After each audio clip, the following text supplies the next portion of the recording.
हाँ, मोहित जी आ गए हैं। Good evening good evening sir. Again. Mohit sir जुड़ गए हैं। आप सभी को पता है कि भाई और मैं चाहता हूं कि आप ज्यादा से ज्यादा कम से कम 90+% जो है आप प्रीलिम्स क्वालिफाई करेंगे ना, तो हमारे लिए बहुत अच्छा हो जाएगा। मेंस में हमें कोई पीछे नहीं कर सकता, ये आप सभी को पता ही है, ठीक है। तो चर्चा सीधे स्टार्ट करते हैं। मोहित जी का इंट्रोडक्शन कर देता हूँ। 2018 बैच पीसीएस डीवाई कलेक्टर जो एसडीएम, ठीक है ना। मोहित सर आपके सामने है। अब मोहित सर ही जो है अपना शुरू में कुछ बातें बोल के सीधे वो लीड करेंगे। आपको जो जो क्वेश्चन है एक एक करके सही चल रही हो में आपको क्या करने हैं, क्वेश्चन पूछने हैं, ठीक है। तो नेक्स्ट टू मोहित सर।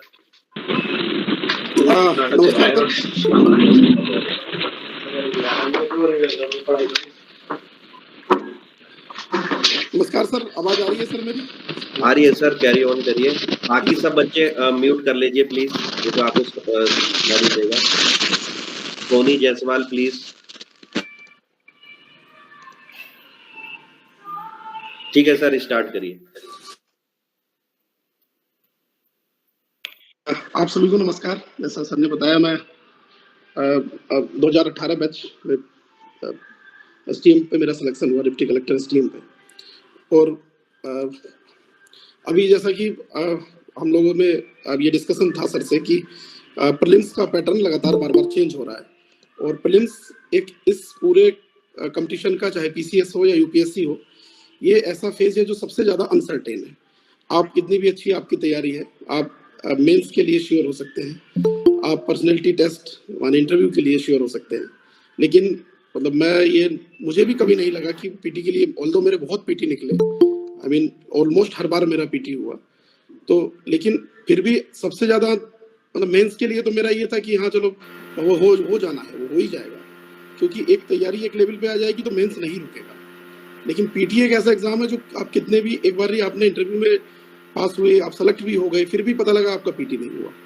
मैं और आप लोग भी ऐसे कई लोगों को जानते होंगे जो कई बार 4-4, 5-5 साल बाद, 6 साल तक लगातार जिनके पीटी नहीं हुए, या जिनके जब जिस बार भी उनका पीटी निकला तो उस बार उनका सिलेक्शन हुआ, वो लोग सेलेक्ट हो गए। मतलब पीटी के एग्जाम की ग्रेविटी ये है।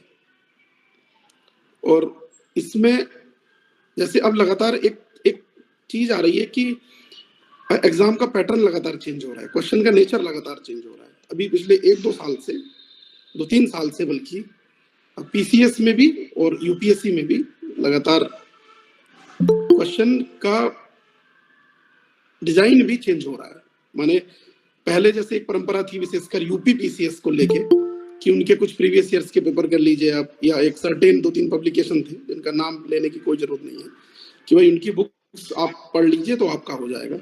आप लोगों ने, कुछ लोगों ने जिन्होंने एग्जाम दिया होगा तो उन लोगों ने ये भी पाया होगा कि अब वो स्ट्रेटजी मतलब सक्सेसफुल नहीं हो पा रही है।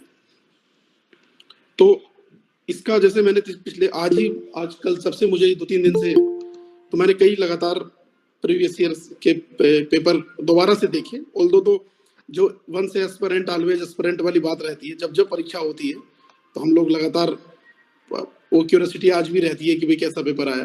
अभी 2 दिन हम पुलिस परीक्षा में सक्सेसफुली कराए, तो अभी भी ये पेपर देखने वाला था कि बच्चे पेपर देके निकले तो यार दिखाओ जरा कैसा हुआ, क्या आया।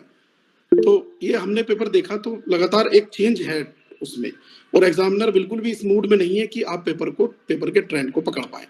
उसके लिए हमें अपनी जो स्ट्रेटजी है उसको भी बदलते समय के हिसाब से उसको बदलना पड़ेगा। जैसे फॉरेन पॉलिसी बदलते भारत में, बदलते विश्व में हम लोग अपनी स्ट्रेटजी बदलते हैं। जो कल हमारे दोस्त थे वो फिर दुश्मन बने, दुश्मन दोस्त बने, उस तरह से एग्जाम को भी हमें लेना पड़ेगा। तो ये बात तो रही कि पीटी का क्या इंपॉर्टेंस है, पीटी क्यों आपकी तैयारी के लिए जरूरी है। दूसरा, पीटी इसलिए बहुत जरूरी है कि आपके अंदर ये कॉन्फिडेंस लाता है। बहुत सारे लोग ये बोलते हैं कि एलिमिनेशन स्टेज है, सबसे ज्यादा कंपटीशन पीटी में है। अब 5 लाख 6 लाख लोग पीटी एग्जाम में, उधर कंपटीशन इतना है। और कई बार सीनियर्स या दूसरे लोग ये भी बोलते हैं कि भाई पीटी नहीं हो रहा तो आगे क्या होगा, खुद को कॉन्फिडेंस भी लगेगा। मैं जब 2014 में यूपीएससी दिया, पहली बार पीटी दिया, तो मेरा पीटी पहली बार हुआ, फिर मेंस भी हुआ, अनफॉर्चुनेटली फाइनल नहीं हुआ। लेकिन उसके बाद से मुझे इतना कॉन्फिडेंस आया कि मतलब मुझे लगा कि अब तो हो जाएगा भाई, ये मतलब पीटी अगर हो रहा है तो हो जाएगा। और कई बार लोग इतने निराश हो जाते हैं, उनको लगता है यार पीटी नहीं हो रहा तो आगे क्या होगा। पीटी के लिए इसलिए पीटी बहुत जरूरी है। तो आज हम वैसे तो पूरी एग्जाम की पूरी प्रोसेस पे बात करेंगे, लेकिन जो एक फोकस्ड एरिया रहेगा वो पीटी रहेगा, और विशेषकर जो आने वाला पीटी आ रहा है मार्च में, 17 या कितना मार्च है उसकी डेट, तो मार्च के किसी उसमें है, मंथ में पीटी है, तो उसको लेके हम क्या ऐसी तैयारियां करें। तो वैसे तो इस समय ये बिल्कुल एडवाइजेबल नहीं होगा कि आप कुछ एकदम नया कुछ ले आए अपने एकदम, जो ऐसा मैं तो यही कहूंगा कि जो जिस स्ट्रेटजी पे आप हैं उस स्ट्रेटजी को ये भी आपको फॉलो करना चाहिए, इसमें आप कंफर्टेबल हैं। एक तैयारी को लेके एक बात ये हमेशा रहती है कि जो माने सबका अलग एक स्टाइल है पढ़ने का, मेरा कोई स्टाइल हो सकता है और आपका कोई स्टाइल है, कुछ मुझे सूट कर रहा है, कुछ आपको सूट करेगा, नहीं सूट करेगा, सबके लिए अलग है। फिर भी कुछ एक ब्रॉड स्ट्रक्चर ऐसा है कि वो लगभग सफल कैंडिडेट्स में होना चाहिए। जैसे मैं पीसीएस में तो खुद भी सफल हुआ हूँ, आईएएस में भी मैंने मल्टीपल इंटरव्यू दिए हैं, पीसीएस में भी मेरा ये दूसरा बार मैंने इंटरव्यू दिया था। तो मैंने बहुत सारे लोग सफल होते देखे और बहुत सारे लोग असफल होते भी देखे। मेरे कुछ अच्छे दोस्त थे जो मतलब मुझे लगता था इनके सामने मैं कहीं नहीं टिक सकता पढ़ने में, ऐसे थे। आपके साथ भी कई दोस्त ऐसे लोग होंगे, मतलब सुपर ब्रिलियंट। तो मैं नाम नहीं ले रहा, लेकिन एक मेरा दोस्त है, मतलब वो मुझसे 10 गुना ज्यादा, 20 गुना ज्यादा जानता होगा, 10 गुना भी कम है, लेकिन फॉर्चुनेटली वो भी सब सफल नहीं हुआ है, और मतलब मैं तो चाह रहा हूँ हो जाए। खैर, तो अब ये बात है कि ऐसा क्या है कि जो सभी सफल लोग करते हैं, और ऐसा क्या है मिस करते हैं कुछ लोग। ऑल्दो हर तरह की कैटेगरी में सफल भी हो सकते हैं, सफल भी हो सकते हैं, लेकिन ब्रॉडली अगर हम देखेंगे तो जो सफल लोग हैं वो पेपर के पैटर्न को बड़े अच्छे से एनालाइज करते हैं कि एग्जामिनर कहाँ क्या पूछ ले रहा है अब और आगे क्या पूछेगा। जैसे अगर सिलेबस की,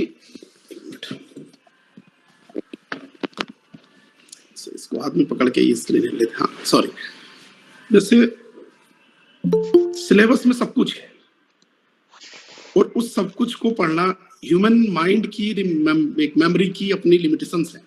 उसको हम अगर नोट्स के नाम पे मैं आपको सब कुछ लिख के दे दूं, बड़े बड़े मतलब 1000 पन्ने का मॉडर्न इंडिया का नोट्स दे दूं, फिर ये कल दावा करूं कि मेरे नोट्स से सब कुछ आया, या और किसी भी सब्जेक्ट का मैं सब कुछ लिख दूं, मैंने कोई एक हर लाइन को नोट्स बना दूं, इतना बल की नोट्स दे दूं, तो मेरे पास दावा करने के लिए तो है कि भाई मैंने तो कहा था भाई आप लोगों ने नहीं पढ़ा, आप लोग नहीं आया। लेकिन जब मैं खुद को आपकी जगह रख के देखूंगा तो क्या मैं सब याद कर पाया? नहीं, कोई भी नहीं कर सकता। आप रिटेन नहीं कर सकते ना, आप उसे पढ़ सकते हैं, आप रिटेन नहीं कर सकते। आपको अभी 1000 पेज का 2000 पेज का मॉडर्न इंडिया दे दें तो एक एक क्वेश्चन उसमें से आएगा, लेकिन आप रिटेन नहीं कर पाएंगे उसे। तो नोट्स का मतलब भी यही है कि मतलब जैसे स्मार्ट स्टडी ये है कि हम कम मेहनत में, जैसे मैं खुद को कहता हूँ कि मैंने बड़ा कम पढ़ा, मतलब मुझे कम जानकारी है अपने दोस्तों की तुलना में, लेकिन उसके बाद भी मैं सेलेक्ट हुआ, कभी पीटी नहीं रुका। अनफॉर्चुनेटली 2 बार रुका। जब मैंने यूपीएससी में इंटरव्यू दिया तो उस बार मुझे लगता था अब मेरा हो जाएगा, तो पढ़ाई बंद कर देता था। तो मेरे एग्जाम से जब फेल रिजल्ट आता है यूपीएससी में इस तरह से कि 10 दिन 15 दिन पहले रिजल्ट आता है, फिर 2-4 दिन मातम मनाने में निकलते हैं, तो उसके बाद मेरा हुआ। लेकिन मैं 4 बार मैंने यूपीएससी का भी पीटी किया, उत्तराखंड पीसीएस का भी मैंने एक बार। जब परेशान होता है व्यक्ति तो 4 तरफ एग्जाम देता है, तो हमने भी दिए। खैर, तो पीटी को लेके एक तो अभी जैसे अब हमारा अभी मैं इस 17 तारीख वाला जो एग्जाम है, इसकी 17 या मार्च, कितने मार्च का एग्जाम है, इसकी बात कर रहा हूँ अभी। तो एक तो इस एग्जाम के लिए सबसे जरूरी है कि पहली बात तो ये है कि अपने अंदर कॉन्फिडेंस रखो कि भाई हमारा होगा। कॉन्फिडेंस आपको ज्यादा पढ़ने के लिए मोटिवेट करेगा। जब आपको लगेगा कि हमारा होगा, तब आप ये नहीं लगेगा कि अगर हमारा नहीं हुआ या हम चूक जाएंगे तो क्या होगा। ये सोच के आप हताश नहीं होंगे कि नहीं होना तो क्यों पढ़ना है। कई बार क्रिकेट मैच आप देखते होंगे, तो जब टीम ऐसी स्थिति में होती है ना कि नहीं जीतेंगे तो वो और भी बुरी तरह से हार जाती है। कोई रन अटेम्प्ट ही नहीं करेंगे ना आदमी, उतना नहीं प्रयास करें। घर से हारी हुई मनोदशा के साथ आप एग्जाम में ना जाएं, तो कॉन्फिडेंट रहें कि भाई होगा। दूसरा, जैसे 18 वाला यूपीएससी एग्जाम का एक मेरा एक्सपीरियंस है। 18 कुछ लोगों ने, पता नहीं उतने पुराने लोग हैं कि नहीं है, 18 वाला एग्जाम कुछ लोगों ने अगर दिया होगा यूपीएससी का, तो बहुत मुश्किल पेपर आया था, बहुत मुश्किल। मुझे भी बड़ा डर लगा यार, मतलब मुझे लगा कि तो ढेर ही हो जाएंगे। लेकिन एक बात आप लोग हमेशा, सॉरी वो एक फोन आया था। एक बात हमेशा याद रखो, जो कॉम्पिटिटिव एग्जाम है उसकी क्वालिटी ये है कि अगर वो मुश्किल पेपर है तो सबके लिए मुश्किल है, आसान पेपर है तो सबके लिए आसान है, और कट ऑफ उसकी उस हिसाब से ऊपर नीचे जाती है। तो पहली बात मानिए कि आपकी तैयारी बहुत अच्छी है और इस तैयारी को आपको बहुत अच्छा करना है। दूसरा, जितने भी वहाँ पे लोग हैं आपके कंपटीटर्स हैं, तो वो सब पेपर आसान है, सबके लिए आसान है, पेपर मुश्किल है तो पेपर सबके लिए मुश्किल है। तीसरा है क्या करें, जब एग्जाम का पैटर्न लगातार बदल रहा है तो क्या करें। जैसे फिर मैं एक क्लासिकल एग्जाम्पल लूंगा। एक बारी आई रिमेम्बर कि 2016 का एग्जाम था कि 18 का, 17 का, 16 का था, 17 का मैंने दिया नहीं था, 18 का था। एक सर्टेन उसके लिए जीआई टैग पूछ लिया था कोई, कि एक जीआई टैग किसको मिला है, उस तरह का क्वेश्चन था। तो ऐसे क्वेश्चन हर एग्जाम में एक दो बाउंसर टाइप के क्वेश्चन, में तो बाउंसर क्वेश्चन कहता था, वो पूछे जाते हैं हर बारी। तो अब हमें ये देखना है कि क्या हम ऐसे बाउंसर क्वेश्चन को देख के क्या हम 1000 आइटम्स की जीआई टैग याद करें। एक बार उसने पूछा अंडमान निकोबार का एक कोई पपीता या क्या था, ब्लू कलर का उसका बीज था, आई डोंट रिमेम्बर कौन सा एग्जैक्ट ईयर है, मैंने दिया था। तो क्या हम अगले एग्जाम के लिए क्या हम सारे जो डिफरेंट कलर के बीज हैं या डिफरेंट कलर की, क्या हम ये याद करें या नहीं करें। तो मैं अपना बता रहा हूँ, जैसे मैंने हमेशा से इसको दो उसमें क्लासिफाई किया, दो सेगमेंट में अपनी स्टडी को। एक सेगमेंट है कि मुझे 100% करना है, सचिन की तरह से कवर ड्राइव मुझे बहुत अच्छे से मारनी आती थी।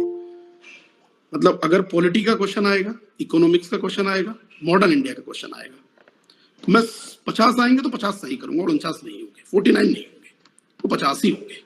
अनफॉर्चुनेटली एक हो जाएगा। वो इसलिए क्योंकि अब जब आप कॉम्पिटिटिव एग्जाम को देखेंगे तो आपको देखना है, आपको 100% नहीं करना है। 100% मार्क्स की आपसे अपेक्षा नहीं है, इसलिए आपको 100% मार्क्स की तरफ कभी ध्यान देना भी नहीं है। कट ऑफ चूंकि निगेटिव मार्किंग का एग्जाम है, तो हमें इस बात का ध्यान रखना है कि अब निगेटिव के मार्क्स भी बचाने हैं। और इस एग्जाम में एक बात, इस बात का विशेष ध्यान रखना है कि कोई क्वेश्चन करते हुए गलत ना हो, कोई बबल गलत फीड ना हो। वो इसलिए क्योंकि आप एक ऐसा क्वेश्चन सही करेंगे जो दूसरे लोग गलत करेंगे, उसको आप सही करने की जुगत में लगते हैं कि भाई एक जीआई टैग टाइप का क्वेश्चन आप बहुत मतलब पढ़ लिख के कहीं से आपने न्यूज़पेपर पढ़ा होगा या कुछ पढ़ा होगा, तो उसको आप सही करेंगे। बदले में आप एक भारत का संविधान कब अंगीकार किया गया, उसको 26 नवंबर की जगह आप 26 जनवरी कराएंगे, तो वो पता लगा एक आपने बहुत मुश्किल से एक अच्छा क्वेश्चन किया तो उसकी जगह गवा दिया। आई मीन मेरा कहने का ये मतलब है, कोई भी ऐसा क्वेश्चन आप गलत नहीं करना है जो क्वेश्चन सब लोग सही करें। इसके लिए जैसे एक है परिवर्तन और निरंतरता। तो ये दोनों वैसे तो शब्द दोनों अपोजिट लगेंगे, लेकिन परिवर्तन और निरंतरता एक दूसरे के पूरक है। हमें परिवर्तनशील होते हुए भी निरंतरता को बनाना पड़ता है। जैसे फॉरेन पॉलिसी में आप देखेंगे तो ग्लोबल सिनेरियो चेंज हो रहा है इस समय, ये वेस्ट से इधर शिफ्ट हो रहा है एशिया की तरफ। तो परिवर्तन तो ये लाए हम लोग कि चाइना के साथ अपने संबंधों को हम लोगों ने और माने बेहतर बनाने का प्रयास कर रहे हैं, ऑल्दो बन रहे नहीं बन रहे, लेकिन निरंतरता इस बात की है कि हमारी फॉरेन पॉलिसी मोर और लेस सेम है पहले जैसी। ऐसे ही हमारी तैयारी है। परिवर्तन तो है, जरूरी है, परिवर्तन करना भी है, लेकिन कुछ चीजें बहुत जरूरी है। जैसे एक मेरा थंब रूल है कि हम कई बार पेपर बदले, कई पैटर्न बदले। हम लोगों ने एक बड़ा लंबा फेज देखा 2014 से, अब अंदाजा लगा लीजिए मैं 2014 से एग्जाम दिया। लास्ट अटेम्प्ट यूपीएससी वाला था मेरा 2021, इधर मैंने मेंस दिया था, मतलब एसडीएम सेलेक्ट होने के बाद एक बार दिया था। लंबे समय से एग्जाम देखे, एक चीज मैंने पाई कि लगभग कितना भी पेपर, कितना भी ट्रेंड उसका चेंज आ जाए, 30%, 40%, 50% पेपर मोर और लेस स्टैटिक आता है। जब पेपर में बहुत करंट अफेयर्स आएगा, जैसे 2016 वाला आप यूपीएससी का एग्जाम देखेंगे अगर पेपर, या 18 वाला एग्जाम दे, जब बहुत करंट आएगा तब भी एक पेपर का बड़ा हिस्सा जो संभवतः आपकी कट ऑफ का 60%, 70%, 80% होगा, वो पेपर स्टैटिक आएगा। पॉलिटिकल साइंस, जिसको हम पॉलिटी बोलते हैं जनरली, लक्ष्मीकांत जैसा, जिसको जनरली लोग लक्ष्मीकांत से आप लोग पढ़ते होंगे, जब हम पढ़ते थे लक्ष्मीकांत को, तो वहां से मॉडर्न इंडिया और इकोनॉमिक्स में बेसिकली कंसेप्ट के साथ साथ कुछ करंट के क्वेश्चन आते हैं। आप सब लोग इस बात पे सहमत होंगे, या आप लोग को सहमत होना चाहिए इस बात के लिए कि एक बड़ा हिस्सा, माने अगर मैं तीनों सब्जेक्ट का कम्युलेटिव करूं, मॉडर्न इंडिया का, पॉलिटी का और इकोनॉमिक्स का, या मॉडर्न इंडिया और पॉलिटी का भी करूं, तो अगर 100 क्वेश्चन आएंगे तो लगभग 30 क्वेश्चन, खराब से खराब केस में 25 क्वेश्चन इधर से आएंगे, 25 से 30 क्वेश्चन इधर से आएंगे। करंट अफेयर्स वेरी करता है और वो कभी एग्जामिनर ज्यादा पूछता है, कभी कम पूछता है। अब एक बात तो यहाँ तक डिस्कस से हम लोगों ने ये निकाली कि हम लोगों को पहला फोकस इस बात पे करना है कि जो सरल सब्जेक्ट है, यहाँ भी अब मीडियम का भी यहाँ गेम है। जैसे मैं इसकी जगह आपको साइंस टेक भी कह सकता था, तो मुझे ऐसा लग रहा है कि जैसे मतलब हम लोग अधिकतर लोग हिंदी के स्टूडेंट, हिंदी मीडियम के स्टूडेंट होंगे, अंग्रेजी वाले भी होंगे।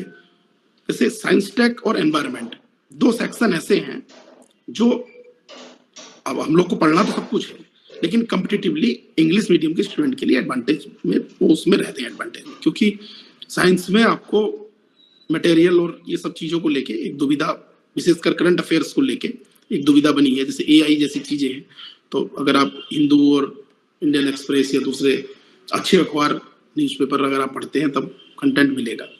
तो उस तरह से मैं इसलिए कह रहा हूँ कि ये, और विशेषकर हिस्ट्री वाला जो सेक्शन है, मॉडर्न इंडिया वाला, सब सरल है। एंशिएंट और मिडेवल का भी एक सर्टेन पार्ट है जो स्टैटिक टाइप का पार्ट है, तो वो एक जगह से आना है। निष्कर्ष में मेरे पहले बिंदु का निष्कर्ष ये है कि हम लोगों को स्टैटिक पोर्शन पे अपनी कमांड को बना के रखना है। माने उधर से कोई क्वेश्चन आए, जैसे पार्लियामेंट, एक चैप्टर पार्लियामेंट है, पॉलिटिक लक्ष्मीकांत की किताब में 22वां चैप्टर, 21 या 22वां चैप्टर है पॉलिटी। उससे आप किसी भी साल का एग्जाम उठाओ, पीसीएस उठाओ, स्टेट पीसीएस कोई भी, यूपीएससी कोई भी, 3-4 क्वेश्चन उधर से आना है पार्लियामेंट से। दूसरा, जैसे अब हमें क्या करना है, पहले, हाँ ये थोड़ा मैं डाइवर्ट हुआ, पहले तो हम लोगों को इस बात का ध्यान रखना है कि हम लोग एक अपने कोर एरिया को डेवलप करें। ये कोर एरिया हमारे बहुत काम आएगा, ये मेंस में काम आएगा, ये इंटरव्यू में काम आएगा। मुझे याद है 18 का जब मैं पीसीएस का इंटरव्यू दे रहा था, इलाहाबाद में देने गया था, तब वहाँ उस समय डेफ नहीं होता था। अभी शायद मुझे कोई बता रहा था 1-2 साल से डेफ शुरू हुआ है, डिटेल्ड एप्लीकेशन फॉर्म, पहले नहीं होता था। अभी भी और लोग का जो इस साल भी मेरे दोस्तों ने दिया है, एक मेरी फ्रेंड जालौन में है, आरती, वो भी सेलेक्ट हुई है 2022 में ही 30 रैंक पे, आरती साहू। अगर आप सब लोग किसी दिन करेंगे तो मैं आरती को वेबिनार में बुला देंगे, डिस्कस कर लेंगे उससे भी।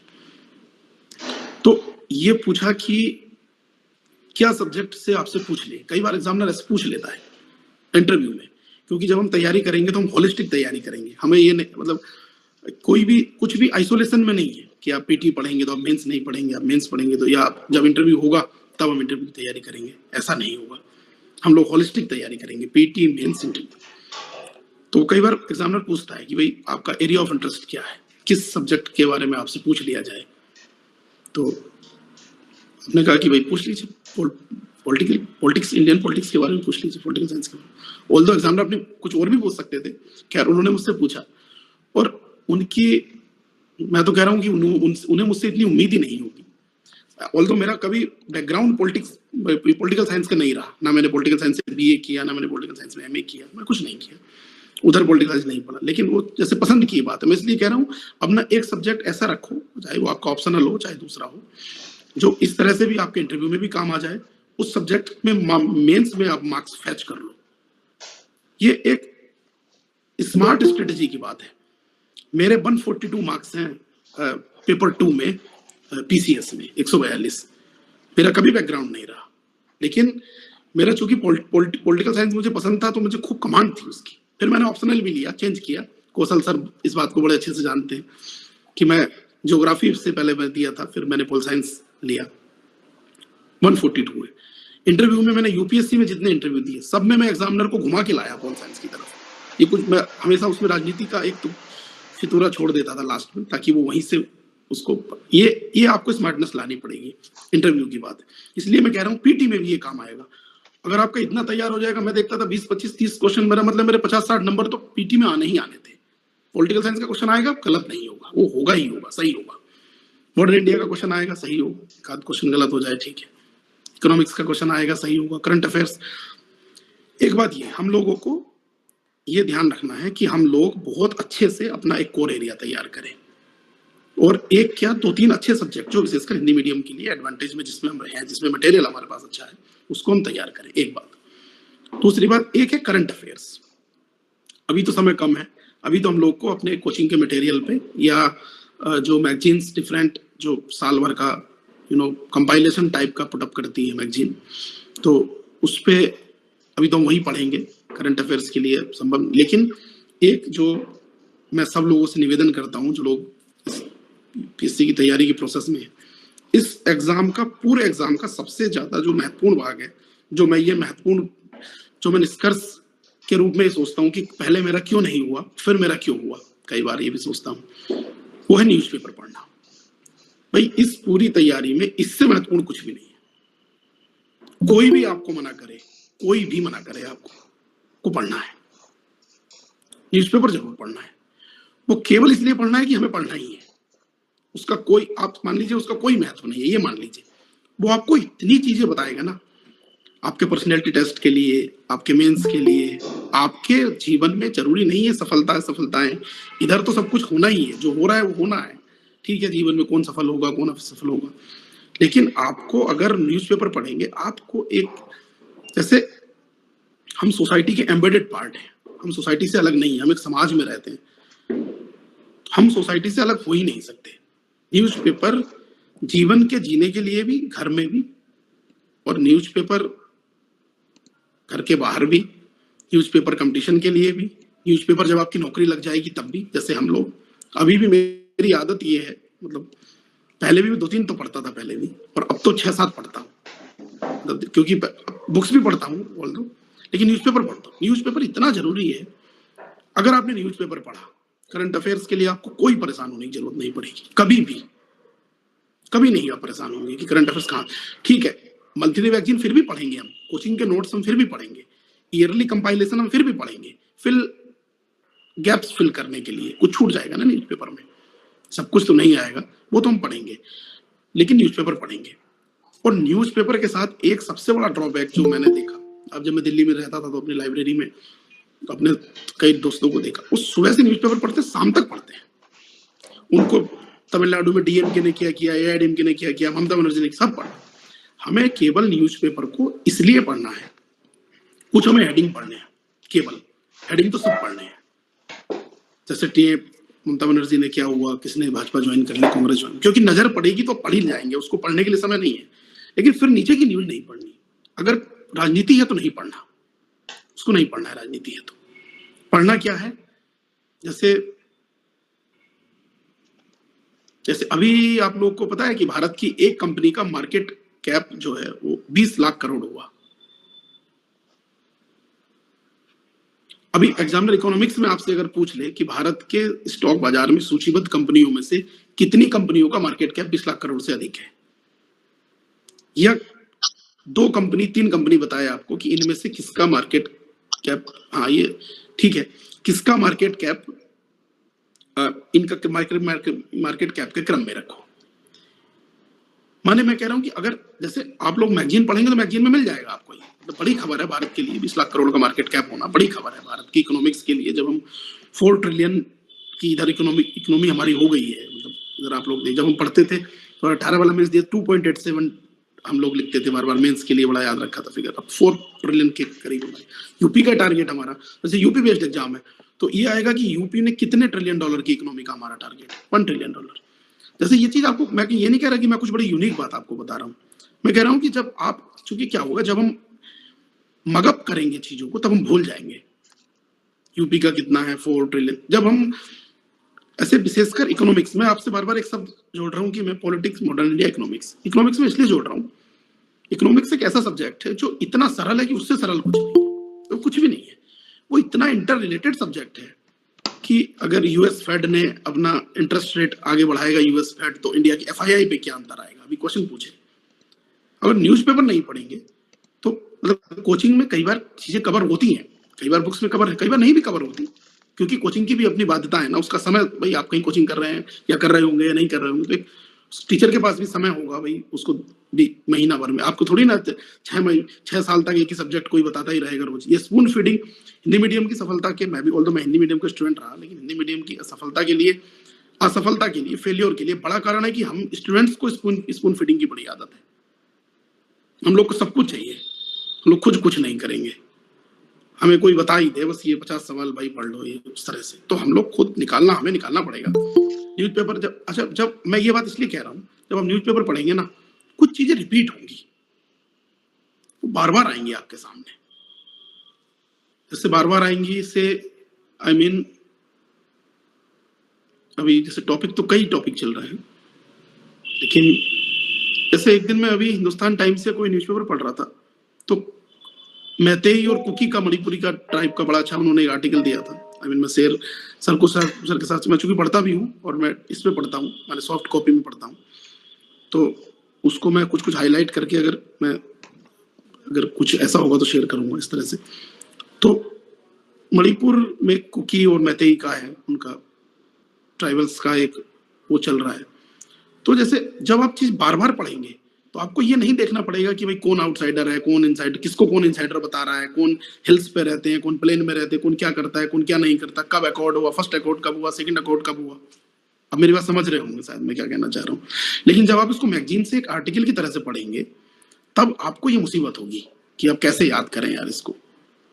दुबई के साथ हमारे यूएई ने अभी हमारे वहाँ एक मंदिर का भी उद्घाटन हुआ, और अब जैसे दुबई आजकल चर्चा में है, यूएई चर्चा में है, तो मेंस के हिसाब से अगर हम देखेंगे तो उसको हम एक बार इंडिया दुबई का रिलेशन देख लेंगे। एमईए की वेबसाइट पे कोई आर्टिकल पढ़ा होगा, जब न्यूज़पेपर पढ़ेंगे ना, तो आपको 50 चीजें ढूंढने से और रटने वाली एक जो जैसे मुझे सबसे मुश्किल लगता था रटना, मैं कोई चीज रट नहीं पाता था। मैं समझ सकता था, मैं पढ़ सकता था, लेकिन मुझे रटने में थोड़ी दिक्कत हुई। इसलिए मैं जो कुछ फैक्ट्स हैं, जैसे एंशिएंट इंडिया की कुछ टर्म थी ना, जो विशेषकर जो संगम साहित्य वाली टर्म एक बार पूछे जाने लगा था बीच में, वो रट नहीं पाए।